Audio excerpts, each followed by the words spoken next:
उन 9 विभागों में पहला जो विभाग है वो श्रवण भक्ति का है।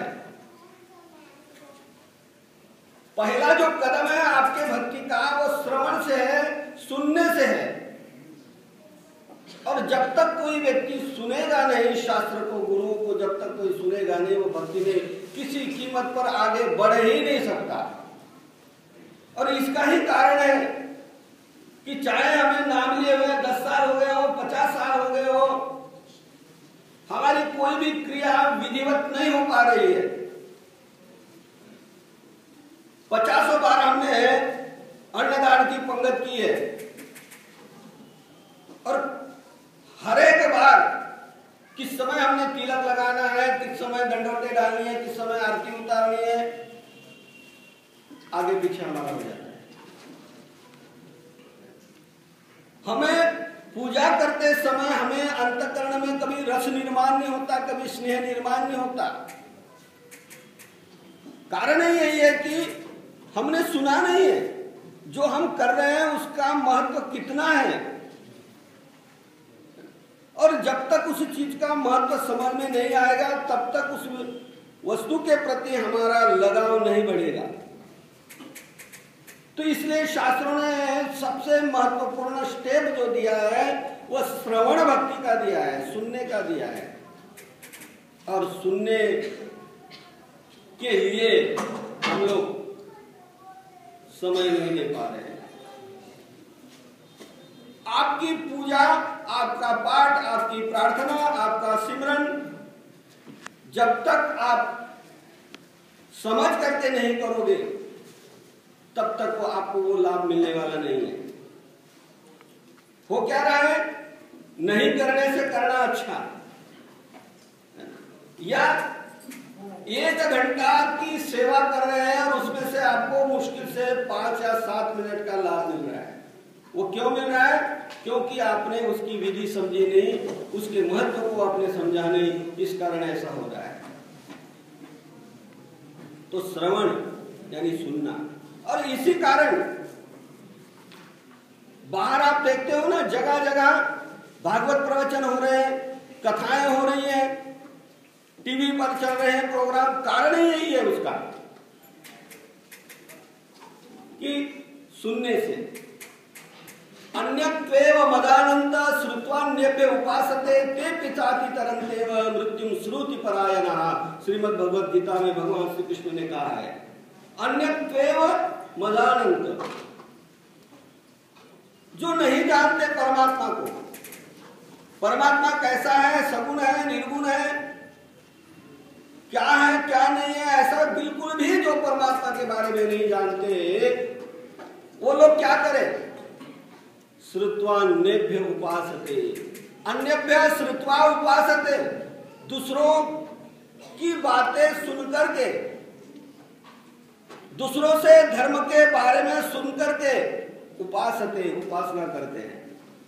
जिनको खुद को पता नहीं है वह दूसरों से सुनकर के धर्म की बातों को अपनी उपासना करते हैं।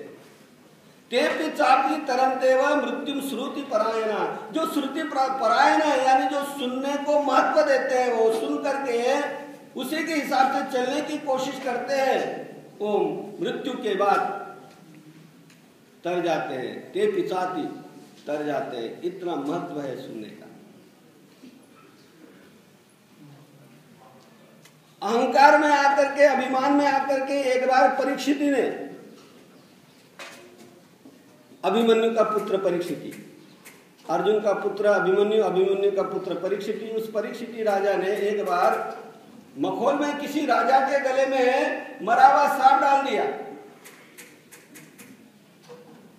किसी ऋषि के गले में मरा हुआ सांप डाल दिया। ऋषि ने शाप दे दिया कि तुम्हारी भी मौत इस सांप के काटने से होगी। पछताया, गुरुओं के चरणों में आया। गुरु ने कहा तुम जिस समय भगवान श्री कृष्ण की श्रीमद् भागवत या श्रीमद् भगवत गीता पढ़ोगे उस समय तुम उस शाप से मुक्त हो जाओगे। राजा जन्मेजय 18 हत्या हुई राजा जन्मेजय से। यहाँ पर एक प्रश्न ये भी निर्माण हुआ कि कई लोग पूछते हैं कि भगवान श्री कृष्ण परब्रह्म परमेश्वर है, सर्वज्ञ है, सब कुछ कर सकते हैं, तो क्या महाभारत का युद्ध रोक नहीं सकते थे? हजारों लाखों लोगों की जाने गई और उसका निमित्त कृष्ण है। और यदि वो परमात्मा तुम कहते हो तो इस युद्ध को वो टाल सकते थे, उन्होंने टाला क्यों नहीं है? अर्थात वो भी हिंसा को प्रधानता देते हैं। उन्होंने ही इतना लोगों को मौत के घाट उतारा है, वही कारण है उसके। तो व्यास जी कहते हैं ये ठीक है कि परमात्मा सब कुछ कर सकते हैं, ताकत तो है उनमें, लेकिन परमात्मा किसी जीवात्मा के कर्म में दखलंदाजी नहीं करते। ना दत्ते कश्चित पापम न चैव सुकृतम एवं, ना मैं किसी को पुण्य देता हूं, ना मैं किसी को पाप देता हूं, है ना। न कर्तृत्व न करवानी लोकर्षा सृजति प्रभु, ना तो मैं किसी से कुछ करवाता हूं, ना मैं कुछ करता हूं।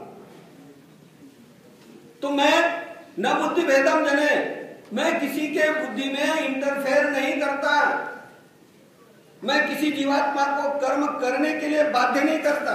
मेरा काम इतना है कि ये कर्म अच्छा है, ये कर्म बुरा है, अच्छे कर्मों से तुम्हारी सद्गति होगी, बुरे कर्मों से तुम्हारा विनाश होगा, इतना ही कहना, यही ज्ञान देना मेरा काम है। किसी को हाथ पकड़ करके मार्ग पर चलाना ये मेरा काम नहीं है। क्यों? क्योंकि प्रत्येक जीवात्मा को मैंने आत्मा दी है, बुद्धि दी है, और आत्मा और बुद्धि के द्वारा विचार करके सत्य क्या है, सत्य क्या है, असत्य क्या है, विचार करके उसकी ये स्वतंत्रता है कि उसी के हिसाब से वो कार्य करे। लेकिन राजा जन्मेजय नहीं मानता, कहते मैं नहीं मानता, सर्वज्ञ शक्ति है और उसने ऐसा करना चाहिए था, युद्ध रोक देना चाहिए था। तब व्यास जी कहते थे कि एक बात मैं तुझे बता रहा हूं, तू रोक ले अपने आप को कर्म करने से, देखना कुछ दिन बाद तेरे राजधानी में बढ़िया से बढ़िया घोड़े आएंगे, उनमें से एक सफेद घोड़ा जो है उसको खरीदना नहीं। अब शुरू हो गई यहां से, कहां बताने के बाद भी व्यक्ति कहां गलती करता है, बताने के बाद भी जो नहीं कर्म करना चाहिए वो कर्म कर लेता है ना, समझाने के बाद भी, पता होने के बाद भी व्यक्ति कर लेता है। तो कहते हैं सफेद घोड़ा नहीं खरीद करना। कहते गलती से यदि कर लिया तो उस घोड़े की सवारी मत करना। दूसरी बात, यदि सवारी कर ली तो उत्तर दिशा में नहीं जाना। तीसरी बात, यदि उत्तर दिशा में गए, वहां बिनबान जंगल में कोई लड़की तुमको शादी का प्रस्ताव रखेगी, उसका स्वीकार नहीं करना। चौथी बात, यदि तुमने गलती से स्वीकार कर लिया तो यज्ञ नहीं करना। पांचवी बात, यदि तुमने यज्ञ कर लिया तो इसको पटरानी मत बनाना। छठी बात, यदि पटरानी तुमने बनाया तो यज्ञ में अपने साथ बिठा करके आहुति देने के लिए मत बिठाना। सातवीं बात,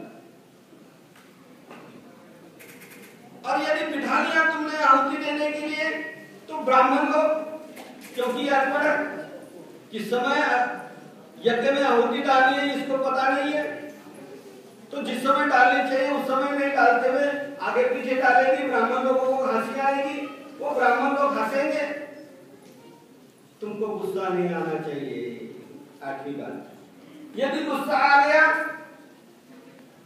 तो इनका कत्ल नहीं करना चाहिए, इनको मार देना नहीं चाहिए। ये 8वीं बात। 9वीं बात, ये 9 जगह पर तुम अपने आप को रोक सकते हो।